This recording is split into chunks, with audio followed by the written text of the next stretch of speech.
bumalik si Aiden sa bahay ni Lola Ising matapos ng 3 taon. Mula nang masira ang tulay sa baryo nila, bihira na silang makadalaw.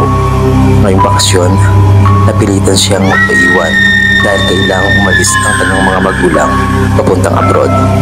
Kaya kahit hindi siya komportable, wala siyang nagawa. Ako nga pala si Sir August at andito na naman tayo sa mga kwentong kababalaghan. At ngayong gabi, ikikwento ko sa inyo ang kwento sa silong ni Lola. Pagbaba pa lang sa tricycle, ramdam na ni Aiden ang kakaibang simoy ng hangin. Mas malamig kaysa dati, mas tahimik, parang ang hangin mismo ay bumubulong. Maya-maya nga ay binati na ito ni Lola Ising mula sa balkonahe. Nakatayo ito sa lilim, balot ng itim na bestida at halos hindi gumagalaw. Agad na lumapit si Aiden para magmano. At habang nagmamano, ito ang sambit ng kanyang lola. Mabuti bumalik ka, matagal na kitang hinihintay. Sa unang gabi, habang nagpapahinga sa lumang kwarto, may narinig si Aiden mula sa sahig. Isang mahina, sunod-sunod na kaluskos. Akala niya daga, pero may ibang tunog, parang paghigpi. Bumangon siya at sumilip sa bintana, ngunit wala. Pumunta siya sa gilid ng kama, tumapat sa butas ng sahig na may lambat. Sa ilalim nito, ang silong. Maya-maya nga, narinig niya ulit ang iyak. Tulong Aiden, tulungan mo ako. Isang boses na nanghihingi ng tulong at nagmamakaawa.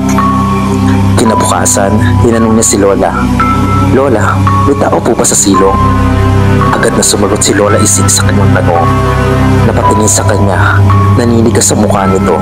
"Huwag mong lalapitan yon, lalo na kapag gabi. Huwag mong bubuksan ang trapdoor. May mga nilalang na hindi dapat makita." Yan ang sampid ni Lola Ising sa tanong na.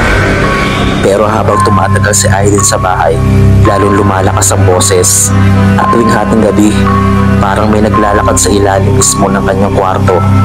Ang mga yabag, maliliit, mabilis, parang paa ng bata, pero minsan parang gumagapang. Isang hapon, nadatnan ni Aiden si Lola na natutulog. Kakaiba ang itsura nito, nakadilat ng isang mata, pero mahimbing ang hinga. Sa kamay nito, nakahawak sa rosaryo na kulay pula, hindi gawa sa beads, parang buto. At ito na nga ang pagkakataon na bumaba si Aiden sa silong. Habang bumababa nga siya sa silong, napansin niyang mababa ang kisame. Babaho, amoy amag, lupa at lumang kandila.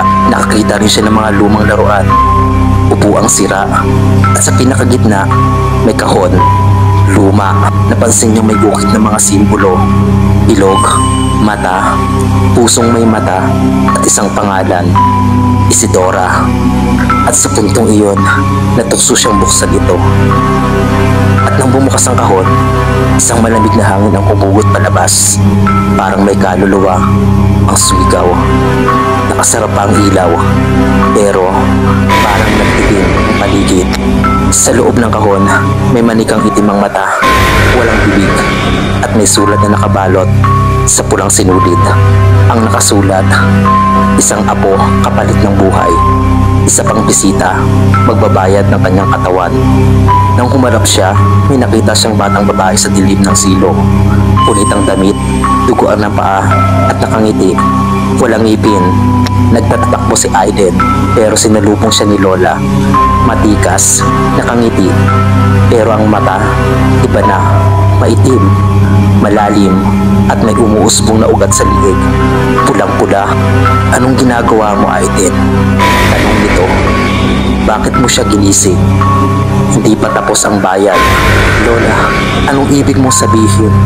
bigkas ni Aiden. Biglang bumukas ang ilaw, nagpalit ang paligid. Nawala si Lola, nawala ang bahay, nasa silong pa rin siya. Pero parang ibang mundo na, umiikot ang paligid. At sa lahat ng sulok, may mata, pare-pareho ang itsura ni Aiden. Lahat umiiyak, lahat nakapako, lahat may manikang nakadikit sa dibdib. Kinabukasan, dumating ang kanyang ina para sunduin si Aiden. Tahimik si Lola, nasa upuan lang, nakaharap sa bintana. Ang Sabi, umalis daw si Aiden kahapon pa. Pero ramdam ng ina na may mali. Agad na tanawag ng paulit-ulit si Aiden ng kanyang ina.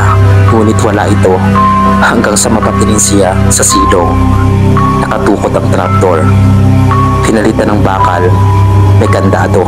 Pero sa puntong iyon, may narinig siya. Boses ni Aiden na nagmamakaawa na humihingi ng tulong at tinatawag ang pangalan niya. Agad siyang tumakbo, pilit binubuksan ng pinto ng silong. Umiiyak na siya, nanginginig. Pero sa sulok ng bahay, nakatingin si Lola. Nakatayo, may hawak na manika.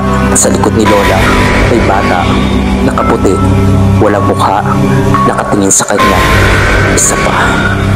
Isa pa para makalaya sa mga salitang waring binibigkas ni Lola Ising habang nalilisik ang mata at nakatingin sa kanila. Hanggang dito na lang ang aking kwento.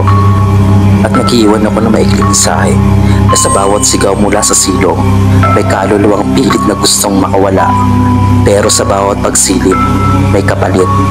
At baka ikaw na ang susunod.